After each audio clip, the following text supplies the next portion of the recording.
que llega finalmente, ¿no? Y estamos tan emocionados que le hemos hecho seguimiento al avión, este primer cargamento de 300.000 vacunas, las 300.000 vacunas de Sinopharm. Recordemos que ayer se sumó en realidad hasta 72 millones de dosis de vacuna que van a llegar a lo largo de este año con Pfizer y demás procesos, COVAX Facility. Pero bueno, ya llega, es inminente entonces la llegada de estas 300.000 dosis, y según el ministro de Cultura, Alejandro Neira, que se ha ido volviendo pues una suerte de vocero en estas materias los últimos días, el miércoles, a más tardar, se estaría aplicando, miércoles 9, se estaría aplicando la primera, miércoles 10, perdón, se estaría aplicando ya la primera vacuna o las primeras vacunas. Es un proceso que se inicia entonces esperadísimo en medio pues de esta cuarentena que se aplica nuevamente en varias regiones del país. Hoy mismo un miembro del Consejo de Ministros admitió que se está evaluando si esta se va a prolongar todavía. Y bueno, vamos a ir en paralelo, no solamente conviviendo con el virus, sino en medio del proceso de vacunación, incluso pues evaluando si es que estas medidas de restricción continúan. Vamos a conversar con el infectólogo Augusto Tarazona, presidente del Comité de Salud Pública del Colegio Médico. Doctor Tarazona, gracias por estar con nosotros. Buenas noches. Buenas noches, un gusto de saludarles. Bueno, llegan estas primeras 300.000 vacunas, que puede ser que no sea pues una dosis gigantesca, pero estamos hablando igual de la cantidad indicada para ya vacunar alrededor de 150.000 personas. Se ha anunciado que la primera prioridad va a estar en el personal de primera fila. Cuando estamos hablando de ¿tiene usted la idea de aproximadamente cuántos son? Bueno, sí, efectivamente se ha señalado, de acuerdo al plan del Ministerio de Salud, va a ser una forma escalonada en toda la población, empezando por el personal que trabaja en primera fila. En respecto al sector salud, tenemos médicos, enfermeras, técnicos de enfermería, personal de limpieza, personal de laboratorio, personal administrativo que está cercano a las áreas de emergencia, las áreas asistenciales. En relación al personal de salud, se estima que estaría alrededor de 300 a 350.000 personas que estarían aptos para esta vacunación. Pero también hay que entender de que en primera línea están policías, están bomberos y otras profesiones más que estarían también siendo sujetos de la vacunación, que en total estarían sumando alrededor de 500.000 personas, los que estarían en primera línea. Claro, entonces esto en realidad va a permitir vacunar aproximadamente a 150.000. Ahí hay una pregunta de logística, doctor, porque claro, este proceso de vacunación es contra el reloj, es una carrera contra el tiempo en todas partes. Hasta los países más desarrollados han tenido pues problemas también para llevarla a cabo por el suministro, la envergadura y tal. Pero, por ejemplo, ya se había anunciado, Joe Biden, ¿no?, había señalado para el caso de Estados Unidos que ellos iban a tener la política de sencillamente ir aplicando las dosis sin necesariamente esperar, o sea, guardar la vacuna para la segunda dosis en esa misma persona. O sea, el objetivo era que las vacunas vayan entrando para poder así expandir más el universo de vacunación en el menor tiempo posible. En el Colegio Médico han abordado el tema, lo han debatido, porque claro, de todas maneras se va a esperar que las vacunas de Sinopharm lleguen pues de manera constante, ¿no? Sí, los detalles de la vacunación al personal de salud, a los médicos particularmente y en general al personal de salud que está en primera línea, lo conversaremos el día de mañana con la señora ministra de Salud, que va a acudir, según nos han informado, al Consejo Nacional del Colegio Médico. Esto, sin embargo, es obviamente sujeto a ponerse de acuerdo cómo es que puede ser el proceso. Los países desarrollados tienen asegurados millones de vacunas, así que lo que van teniendo van vacunando y la siguiente dosis es los nuevos lotes que van llegando, claro, porque en esos países se producen. En nuestro caso, como no producimos las vacunas, tenemos que ir asegurando la segunda dosis. Sin embargo, si tenemos la certeza de que llegan 300.000 vacunas, podría iniciarse la primera jornada para 300.000 personas, porque tenemos la certeza de que las 700.000 estarían llegando la próxima semana. En ese sentido, sí podría ser manejable los plazos, los tiempos, y empezar no solo con 150.000, que serían pensando en las 300.000 dosis iniciales, sino podría ser el mayor número posible hasta tener el segundo lote que, de acuerdo a la información del presidente, estaría llegando la próxima semana, Claro, el claro. 14. Entonces, ¿cuál es el estaríamos tiempo dentro de entre los una y otra plazos. dosis, doctor? ¿Cuál es el tiempo entre una y otra dosis para el caso de Sinopharm? 21 días. 21 Entonces días. estaríamos dentro de los plazos, o sea, no tendríamos inconveniente en esa parte. Obviamente que sí hay que asegurarlo de todas formas, porque no podríamos dejar con una sola dosis y pasarnos del plazo necesario. Por eso es que necesitamos mucha claridad y Claro. seguridad en el proceso de abastecimiento de estas dosis para tener la seguridad de tener las 2 dosis para todo el personal de salud que está en primera línea.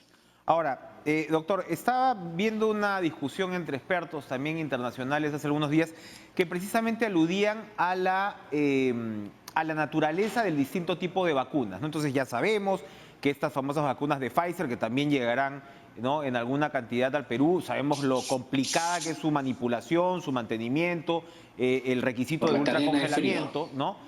Y sabemos que la efectividad de todas maneras de la vacuna china no llega a ser igual de altas, pero estos expertos igual defendían la pertinencia al final de todas las vacunas que están en el mercado, porque lo que se señala es que la gran mayoría o prácticamente todas sí son sumamente eficaces para evitar la enfermedad grave, ¿no? Entonces allí hay una diferencia, ¿no? Cuando hablamos de vacunas, sobre todo el objetivo es, por supuesto, evitar que se vean cuadros complicados, ¿no?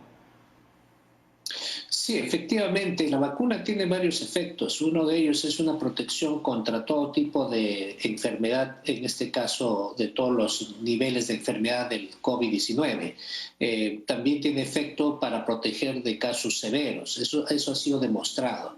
Se habla de la efectividad, de la eficacia de las vacunas, ¿no? Por ejemplo, la vacuna Pfizer tiene 95% de eficacia.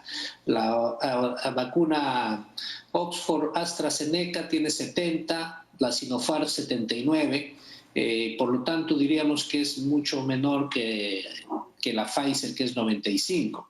Sin embargo, en términos de efectividad, que es la otra forma de evaluar las vacunas, se ve de que es suficiente. Por eso es que la Organización Mundial de la Salud ha señalado que toda vacuna que pase del 50-55% tiene efectividad suficiente como para hacer una inmunidad colectiva, una inmunidad que puede proteger a la población.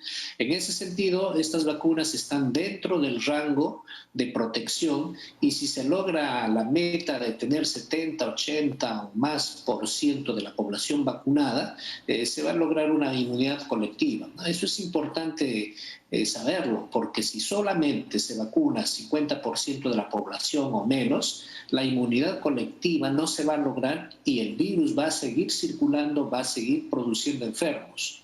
De allí la importancia de que la cobertura de vacunación sea lo más alto posible, por encima del 70%. Ahora, y la efectividad, obviamente, está garantizado con cualquiera de estas vacunas.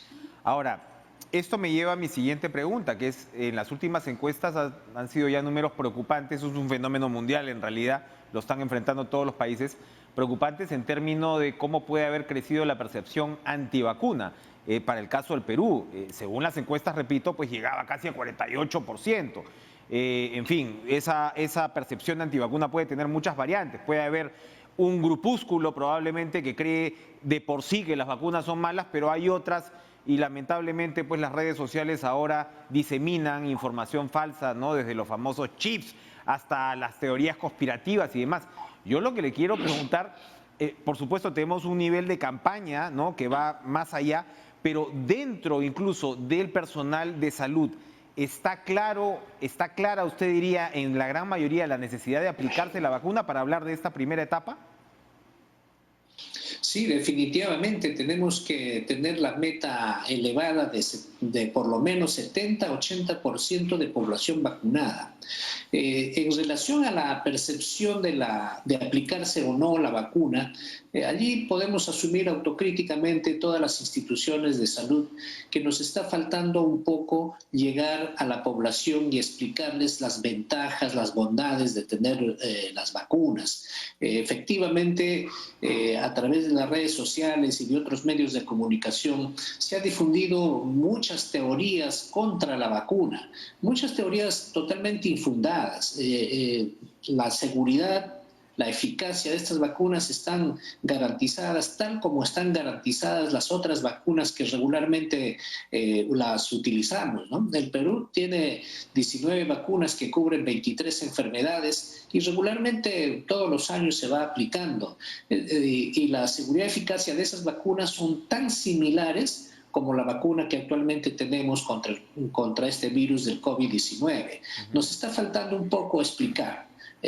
Lo asumimos, obviamente hay más responsabilidades en los roles y entidades del Estado, porque son los responsables del tema. Sin embargo, todos los que sabemos las ventajas de tener la vacuna, tenemos que hacer un esfuerzo adicional para explicar a la población que estas vacunas no producen daño, no meten un chip a la cabeza, no producen daño al ADN porque no se llega a introducir al ADN y por lo tanto tener la vacuna nos va a permitir de que no hagamos enfermedad y si es que logramos hacer la enfermedad por algún motivo, esta enfermedad no sea severa y podemos salvar la vida. Y lo otro que tenemos que saber es que tenemos tener la vacuna a la mayor parte de la población. Caso contrario, no va a funcionar como inmunidad colectiva y vamos a seguir utilizando las mascarillas, el distanciamiento, las cuarentenas, etc. La vacuna es una solución casi definitiva para enfrentar la epidemia, siempre y cuando tengamos a la población vacunada por encima del 70-80% de cobertura. Claro, el mensaje. En lo inmediato, el Colegio Médico ha sido insistente con la necesidad de tener cuarentenas más estrictas, con la necesidad de focalizar cuarentenas. Ahora prácticamente ya cumpliéndose la primera semana de el famoso riesgo extremo para un número de regiones, entre ellos Lima Metropolitana. ¿Cómo observa esta evolución? Desde su perspectiva, ¿se tendría que ampliar la cuarentena más allá del próximo fin de semana cuando culmina? Más que ampliar la cuarentena, lo que se requiere es hacer una mejor focalización, hacer una mejor intervención al detalle de cada territorio. El ejemplo que suelo poner es el de Ancash. Ancash es una población en la que la zona costa, Chimbote, tiene muchísimos casos, la tasa de infecciones, la tasa de mortalidad, la tasa de contagios es elevada. Mientras que el Callejón de Huaylas, Callejón de Conchucos, es sumamente bajo por ahora, pero todos están metidos en un mismo saco y la intervención tendría que ser por igual a todos. Sin embargo, consideramos de que la intervención tiene que ser mucho más focalizada porque nos va a permitir encontrar los lugares de alta propagación. Hoy en día, con la sistematización de las experiencias en todo el mundo, se ha venido señalando de que es mejor enfocar los lugares de mayor transmisibilidad, los eventos que mayor efecto en transmisión producen para poder ser más eficientes en el control de la epidemia. Entonces, una cuarentena por cuarentena, cerrar las puertas, cerrar las calles, por sí solo no solucionan el problema. Tenemos que acompañar de muchas medidas adicionales como es el seguimiento de casos, el diagnóstico precoz, el aislamiento, pero eso no se puede hacer en una población en general, sino se tiene que ir focalizando cada vez más al detalle y quizás ese sea el siguiente paso que tengamos que hacer.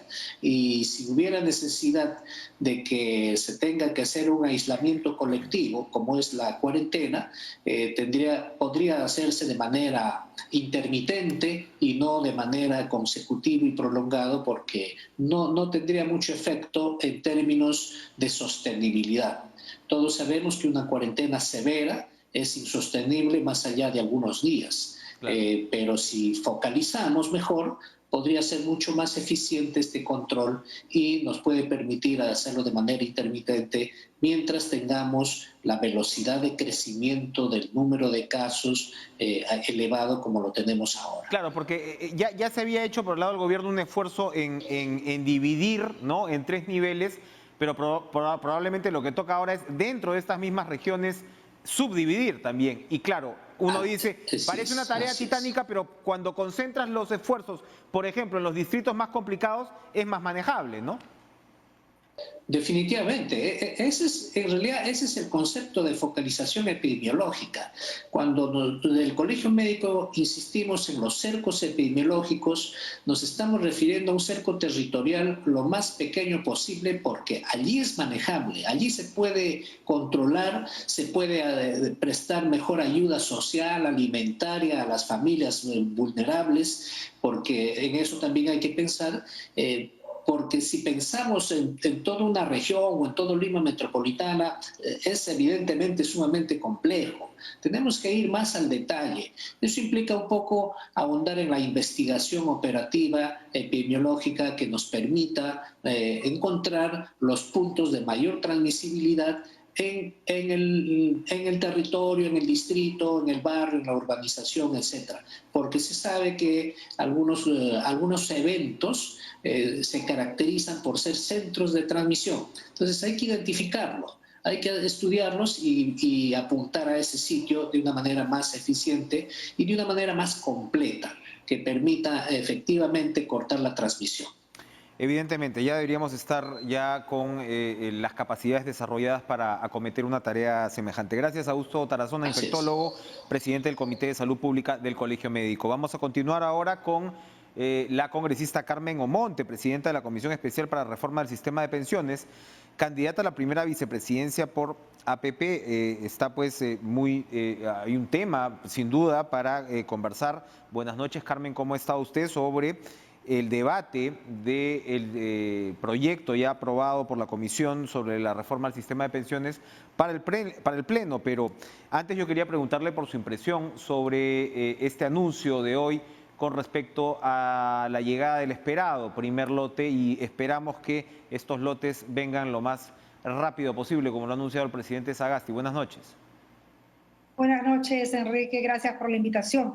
Con respecto a esta primera llegada, si bien es un número bastante pequeño de vacunas, entendiéndose que tenemos que hablar de millones, cuando uno habla inclusive de doble dosis que se necesita, hay que saludarla, es un primer esfuerzo, que lleguen más lotes que puedan garantizar, en primer lugar, pues a toda la protección de la primera línea de atención, que sería nuestro personal médico. Y si a ese le sumamos, a esa cifra, el de miembros de mesa, que también es un tema urgentísimo, y a nuestro personal de fuerzas policiales, Fuerzas Armadas, pues evidentemente se requiere un mayor número de dosis, ¿no? Pero bienvenidas sean. Pero hay un tema adicional, Enrique, del que a pesar de que sabemos de su importancia, no se ha hablado mucho. El día de ayer no se ha mencionado qué medidas concretas se van a dar cuando asistieron al Congreso de la República, tanto la Premier como los ministros involucrados, que es el tema del oxígeno, que es fundamental. Ya no podemos decir que esta crisis sanitaria nos está cogiendo por sorpresa, y es cerca de un año que la estamos sufriendo. Yo tengo un vínculo muy cercano con la tierra en la que he nacido, que es Huánuco, y así como Huánuco hay muchas regiones que siguen clamando por el tema del oxígeno, y ese tema no requiere de estos contratos complicadísimos de gobierno a gobierno, como sí lo requiere, por ejemplo, el tema de las vacunas. Entonces sí, mi invocación es a que el tema del oxígeno tenga también una prioridad por parte del gobierno, porque realmente implica la diferencia entre vivir o finalmente ceder ante este COVID, y eso es dramático para nuestras familias, para nuestros peruanos Sin y duda peruanas. alguna. Hemos escuchado ahora a Fiorella Molinelli de Salud incluso exigiéndoles a las empresas que cumplan con su suministro, ¿no? O sea, las empresas tampoco están cumpliendo. En fin, se habla pues de la capacidad de las empresas y demás, pero el hecho es que no está llegando de nuevo el oxígeno, y esta es una lección terrible la que estamos aprendiendo lamentablemente en el país sobre cómo se manejan, ¿no?, ciertos rubros empresariales, por decirlo de alguna forma, y qué tan concentrada No se ha es en realidad. apoyado, Enrique, no se ha apoyado, no se está apoyando a que haya más empresas que puedan importar plantas de oxígeno. Esa es la queja que recibo de diferentes empresas. En el caso de la Oroya, que provee el oxígeno a Huánuco, a Junín, a Pasco, no es que no quieran entregar el oxígeno, son colas de camiones. Y por tanto es complicadísimo atenderlo y es sumamente lento. Mientras tanto, hay pacientes que puedan estar falleciendo por la carencia de este oxígeno. Los médicos de los hospitales del MINSA realmente están desesperados, ¿no? Y este es un tema que sí, no es tan complejo como el del acceso a las vacunas y por tanto el gobierno creo que podría tener un rol mucho más protagónico, con más liderazgo. Así es. Bueno, a ver, anoche Carmen me sorprendió, no sé si me sorprendió o no, pero no sé si no entendí, porque leímos la carta que usted, el oficio que usted le envió a la presidenta del Congreso, señalándole y solicitándole que se exima del debate de comisiones el anteproyecto ya aprobado por su comisión, por la comisión que usted presidió o que preside, sobre la reforma del sistema de pensiones. Se entendía, según lo que se había hablado después de la presentación de esto, que incluso APP consideraba que esto debía hacerse en el próximo Congreso. Y hay quienes señalan que siendo congresistas candidatos en alguna capacidad, como es su caso propio, realmente podía ser complejo aprobar un proyecto de ley que ha tenido pues un nivel de controversia y de discusión. Cuéntenos, por favor, cómo se va a llevar a cabo Gracias. este debate. Sí. Gracias, Enrique, porque me permites aclarar algo que evidentemente generó cierta confusión el día de ayer. Lamentablemente, ayer se publica una carta pasada, pero evidentemente cuando se publica y no se aclara de qué fecha se está tratando ese documento, pues genera esa confusión. Esa carta fue presentada el día 27, cuando ya nosotros cumplíamos el plazo que nos había dado el Pleno del Congreso para entregar el día 28, culminaba el trabajo de nuestra comisión. Entonces, el día 27, junto con esa carta, entregamos el proyecto de ley marco, todo el informe, fue muchísima documentación que entregamos a la presidencia del Congreso como era nuestro compromiso. Entonces esa carta se entregó el día 27 y creo que ya ingresó al sistema el día 28. No sabemos las razones por las que demoró varios días en que finalmente ya concluya y tenga un número, el trámite normal que tienen estos proyectos de ley cuando son entregados, ¿no? Entonces, no ha habido ningún cambio en lo que se hizo en el momento y dentro del contexto en el que se entregó la documentación. Luego de los días y en vista de la zozobra, de la inquietud que generó en muchos afiliados esta campaña millonaria que han dado las AFPs desinformando y generando temor, que lo entiendo perfectamente, pues también nosotros hemos aceptado que sí, sería prudente en todo caso que pueda ser revisado en otras comisiones. La presidenta del Congreso, Mirta Vázquez, ya lo había anunciado así también hace pocos días. Y esa va a ser seguramente la ruta, Enrique, que va a seguir esta ley marco. El debate sereno, tranquilo, en comisiones, previo al Pleno.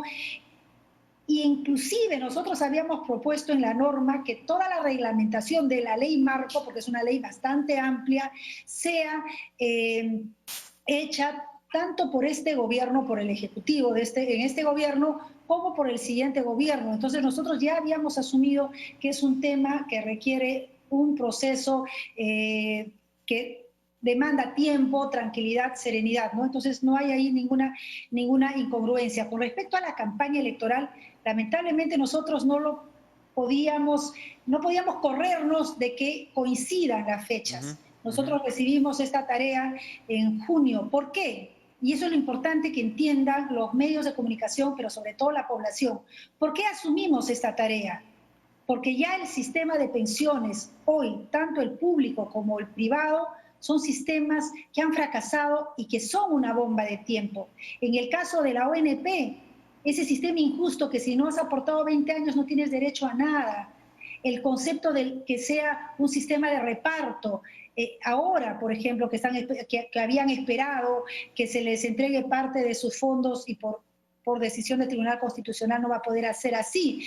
En el caso de las OFP, las altísimas comisiones, el nivel de ingresos que tenemos en nuestro país para nuestros queridos televidentes es bajísimo. ¿Qué significa? Cerca del 90% de aportantes a la ONP ganan menos de 1.450 soles. Es por eso que el Estado hoy tiene que subsidiar con cerca de 1.000 millones para que se tenga una pensión mínima de 500 soles.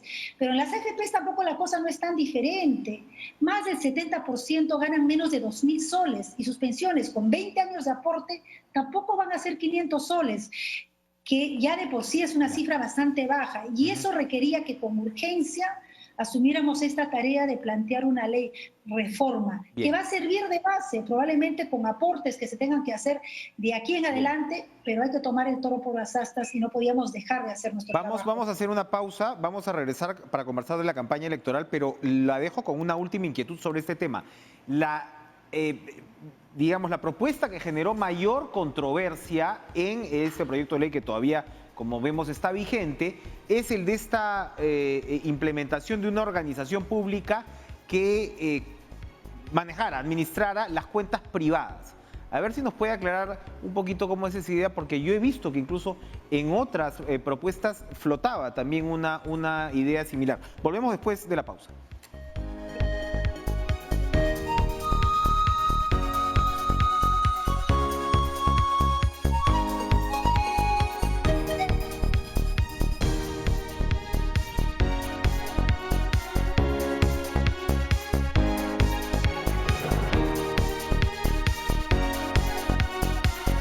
Carmen Omonte, esta controversia del organismo centralizador público que administraría todos los fondos privados de pensiones fue recibida, pues, como digo, pues, con muchas críticas. ¿Cómo las ha evaluado? Gracias, Enrique, porque es importante aclararlo y lo intentamos hacer en todos los medios cuando tenemos posibilidades. Es falso que se va a estatizar los fondos de los afiliados. ¿Qué es lo que nosotros planteamos? En primer lugar, que sea un sistema integrado. Eso sí, que sea un sistema integrado. Hoy tenemos un sistema divorciado. Que sea un sistema integrado. Pero que la gestión de los privados, es decir, de las AFPs, que hoy cumplen dos funciones: la gestión administrativa y la gestión de los fondos. Y esa gestión administrativa es muy cara. Por eso es que cerca del 20 o 25% de nuestros fondos se van en pago de comisiones. Y eso es altísimo. Perú es el país en el que se cobran más altas comisiones de toda América Latina, porque se hacen también estas tareas administrativas. ¿Qué es lo que nosotros proponemos? Que esas tareas administrativas la haga un ente estatal y que lo haga con eficiencia, es tecnología, es decir, la afiliación, la recaudación, pero que los fondos sean manejados siempre por privados. Las AFP sí desean seguir compitiendo, pero que también abramos la cancha para que entren los bancos, para que entren otros gestores financieros a nivel internacional y que las comisiones se cobren solo en base a la rentabilidad. Eso va a hacer que la calidad de las pensiones sean mucho mejores. En ningún momento, ahora van a ser, en este nuevo sistema, si es que se aprobase, van a ser cuentas individuales. Eso es un tema también importante que aclarar. No va a ser un sistema de reparto como hoy es la ONP. Van a ser cuentas individuales. Entonces, los privados, que pueden ser las AFPs también, si desean seguir compitiendo, van a gestionar los fondos, van a capitalizar esos fondos. Y eso es importante. Y la parte administrativa, para que le cueste menos a los peruanos, a las peruanas, puede ser perfectamente hecha por esta entidad estatal a la que le vamos a dar autonomía institucional, rango constitucional como el Banco Central de Reserva a través de una modificación constitucional. Por eso es que lo estamos y lo hemos planteado con toda la responsabilidad posible, con transición, con progresividad. Se busca la garantía de una pensión mínima, pensiones universales, pensiones proporcionales, que si uno no tiene un fondo que te va a permitir tener una pensión digna, puedas retirar el 100% de ese fondo más la rentabilidad que ganaste. Estamos buscando atraer a los independientes, a los informales, porque eso también nos critican, nos dicen, no vamos a mejorar la cobertura. Por supuesto que sí, porque estamos planteando mecanismos como el capital semilla, como el copago y otros mecanismos no financieros para atraer a los independientes, a los informales. Vamos a crear una defensoría del afiliado. En fin, consideramos que es una propuesta muy seria, responsable, que busca una mejor pensión para todos los peruanos, pensando sobre todo en el futuro. Debido a las críticas, seguiremos trabajando como institución y con todo el tiempo que sea necesario, porque es una reforma importante, pero a la que no le podemos dar la espalda. Hay que enfrentar el problema. Se nos va el tiempo, pero rápidamente, sigue firme la candidatura de César Acuña. ¿Qué se espera en los próximos días? Él se ha quejado también de que en CADE no esté invitado por el tema de las encuestas. ¿Cómo están encauzando esta campaña a partir pues ya de este mes de febrero? Con mucho optimismo, César Acuña se encuentra en ese momento en Piura. Nosotros seguiremos trabajando a través también de las redes sociales, de reuniones Zoom, de mítines virtuales que ya estamos haciendo. Consideramos que el Perú tiene que evaluar la experiencia de gestión pública que no solamente tiene César Acuña, sino todo el equipo que lo acompaña, la sensibilidad social. Somos un partido que viene de regiones y eso es importantísimo. Conocemos la pobreza, la necesidad. Es un partido descentralizado. Eso es fundamental, y sobre todo la honestidad con la que queremos trabajar. Creo que esos son temas que en las regiones sobre todo lo están evaluando, estamos en un vínculo muy cercano con la ciudadanía y seguiremos trabajando con mucho optimismo. Bien, muchas gracias Carmen Omonte por acompañarnos esta noche. De inmediato nos quedamos en el Parlamento de la República porque le damos la bienvenida a Carlos Pérez Ochoa, congresista de Acción Popular, presidente de la Subcomisión de Acusaciones Constitucionales, a propósito de un importante avance que se ha dado con respecto a los ex consejeros del Consejo Nacional de la Magistratura, a los cuales por organización criminal se les está acusando tanto a Julio Gutiérrez como a Orlando Velázquez. Se le ha aprobado acusar en esta subcomisión a ambos por estos graves cargos pues, de corrupción en los cuales se vieron involucrados. Congresista Pérez Ochoa, gracias por estar con nosotros esta noche. Enrique, muchas gracias por la invitación. Siempre un gusto poder participar en tu programa. ¿Cómo se llegó a esta decisión? Es un avance importante.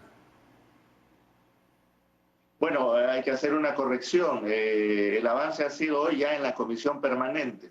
Lo de la subcomisión había sido superado. Y un dato importante, luego de 30 meses, un caso de una acusación constitucional ha llegado a la comisión permanente. Hoy fue aprobada por unanimidad los casos de ambos ex magistrados. Ya en una anterior sesión, la semana pasada, habíamos aprobado 3. Son 5 ex magistrados que están comprendidos en esta denuncia constitucional. El siguiente paso es que ya lo vamos a llevar al Pleno. Si el Pleno, luego del debate correspondiente, opta por aprobar esta denuncia constitucional, entonces este manto de protección que tienen los altos funcionarios previsto en el artículo 100 de la Constitución será despojado y permitirá que sean juzgados por la justicia ordinaria. Y son casos especialmente escandalosos, ¿no? El del señor Gutiérrez y el del señor Velázquez. Uno recuerda precisamente los audios del señor Gutiérrez, donde prácticamente pedía una coima, exigía una coima, que había tenido que cambiar las notas de los postulantes, había tenido que forzar la máquina, ¿no?, para que la persona a la que querían beneficiar pase directamente, y es un caso efectivamente, como repito, indignante y escandaloso. Pero entonces le volteo la pregunta, usted me la ha centrado bien. ¿Por qué se tomó tanto tiempo entonces para que se llegue a esta decisión? Bueno, esta denuncia proviene de la gestión del Congreso anterior.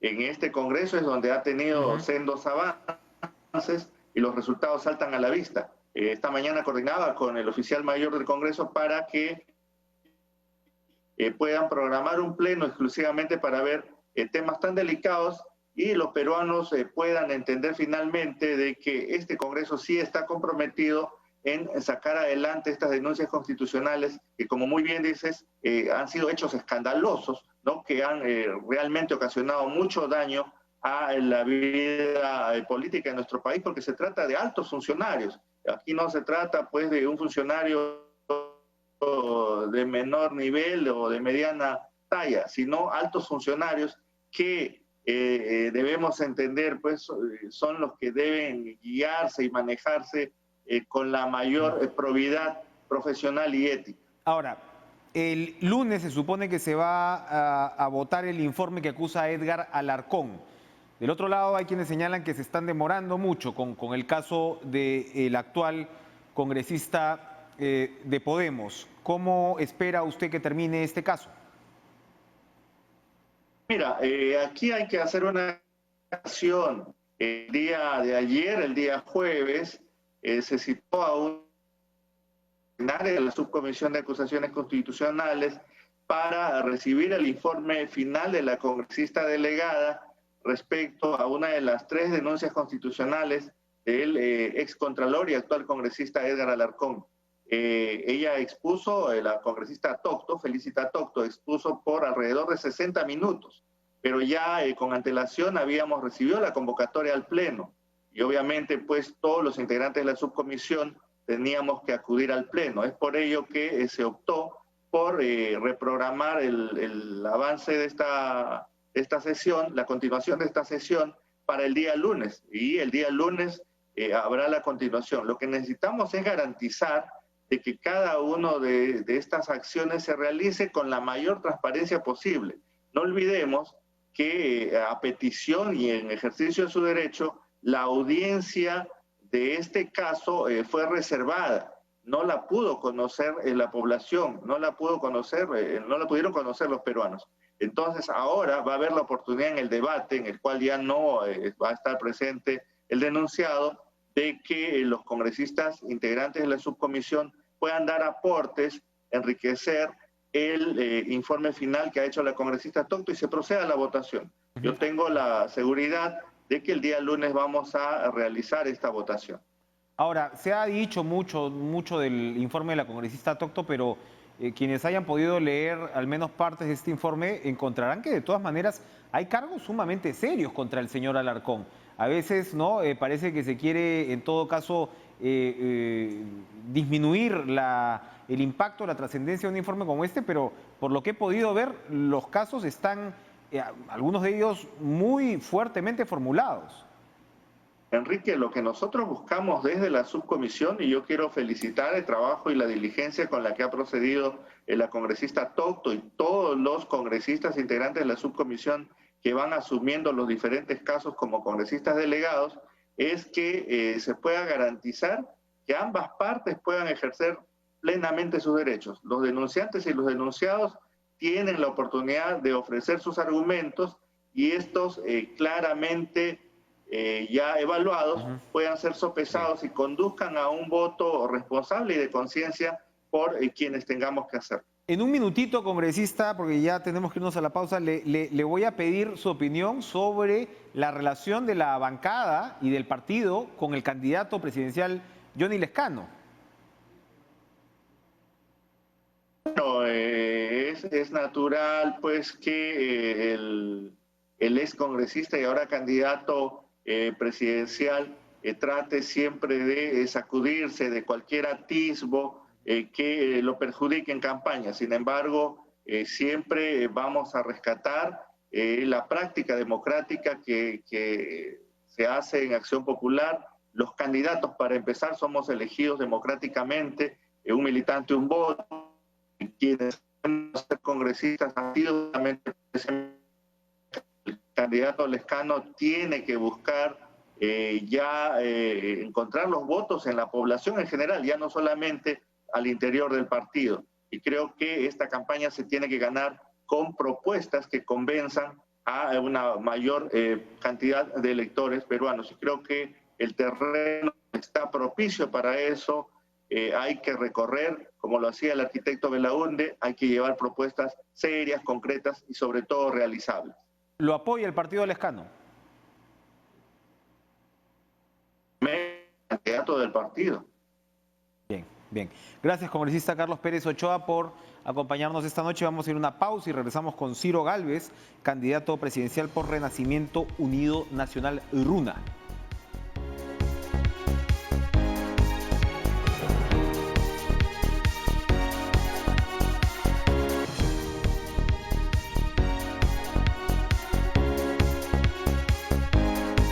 reflejo de la pluralidad que caracteriza a TV Perú en esta campaña, nos hemos propuesto en este programa particularmente entrevistar a todos los candidatos presidenciales que quieran ser entrevistados.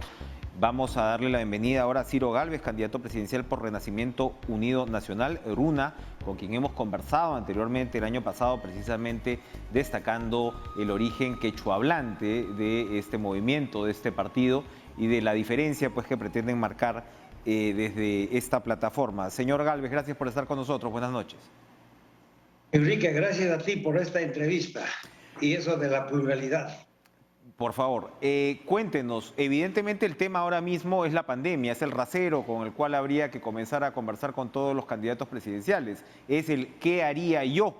Por supuesto, ojalá pues ofreciendo propuestas realizables, viables, factibles. ¿Qué es lo que usted haría frente a la pandemia?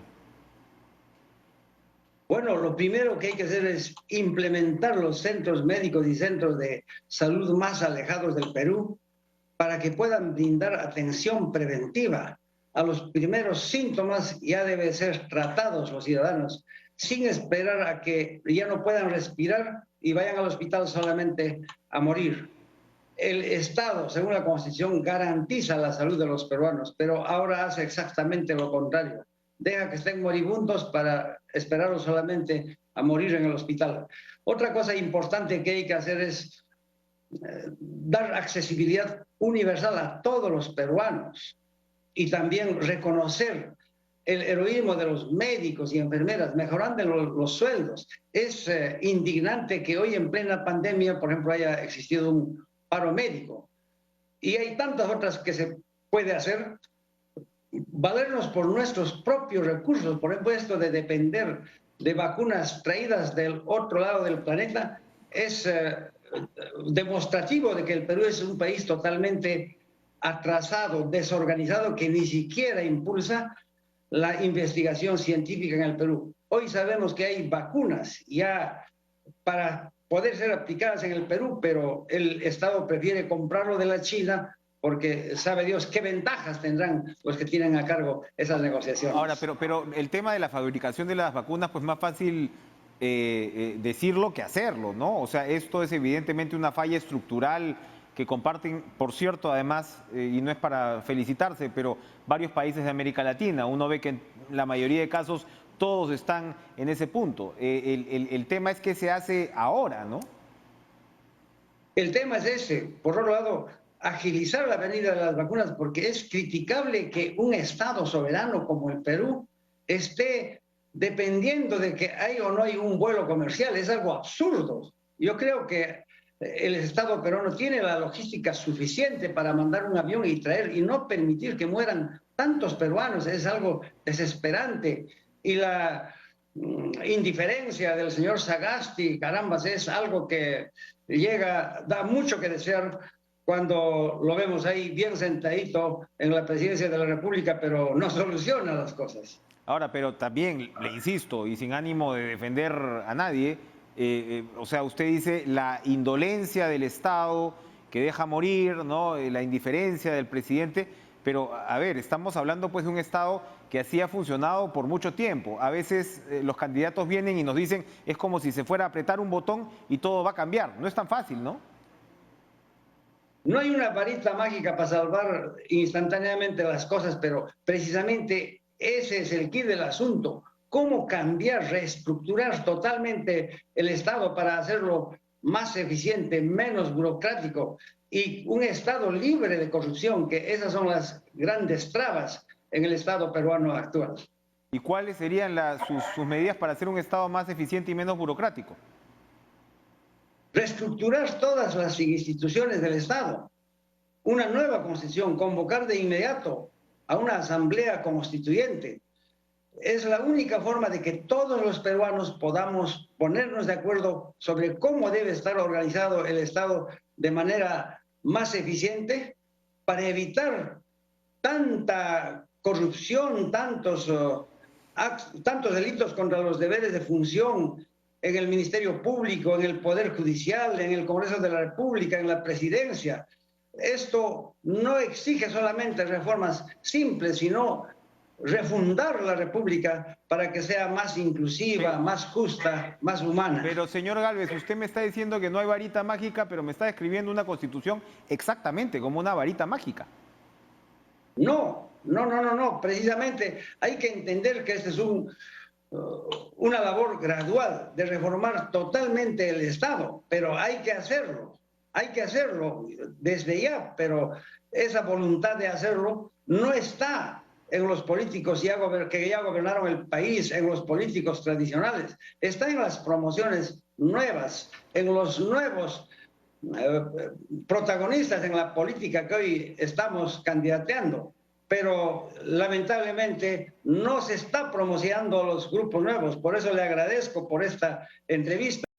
Los medios de comunicación prefieren a 3 o 4 candidatos de partidos que precisamente son los que trajeron esta debacle nacional. Y es por eso que desde acá le hago una invocación a los medios de comunicación para que entrevisten por igual a todos los candidatos, porque no hacerlo es privar a la ciudadanía el derecho de estar informados y de conocer todas las alternativas que existen en el país.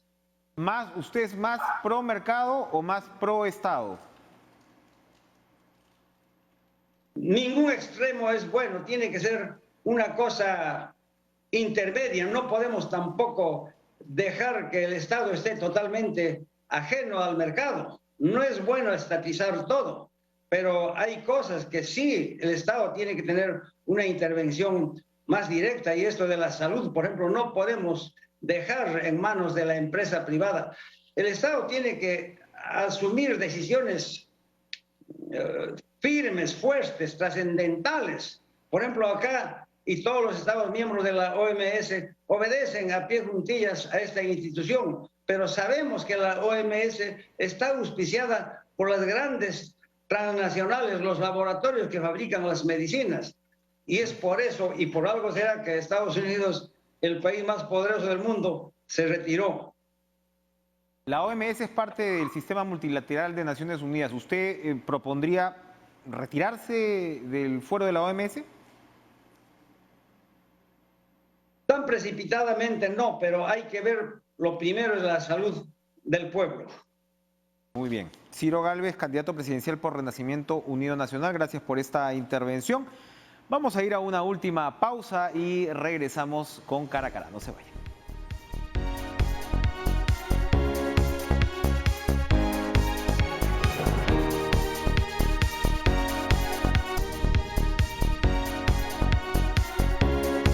Vamos a estar todos como Tatú en la Isla de la Fantasía gritando el avión. El avión va a llegar el domingo, este domingo 9 a las 7:40, no, domingo 7 a las 7:45 de la noche, y se espera que el proceso de vacunación empiece el martes o a más tardar, como ha dicho el ministro de Cultura Alejandro Neira, el miércoles. Así que todos los detalles los va a tener, por supuesto, en las señales informativas, en los programas informativos de TV Perú, y en este humilde espacio también discutiremos todo ese desarrollo.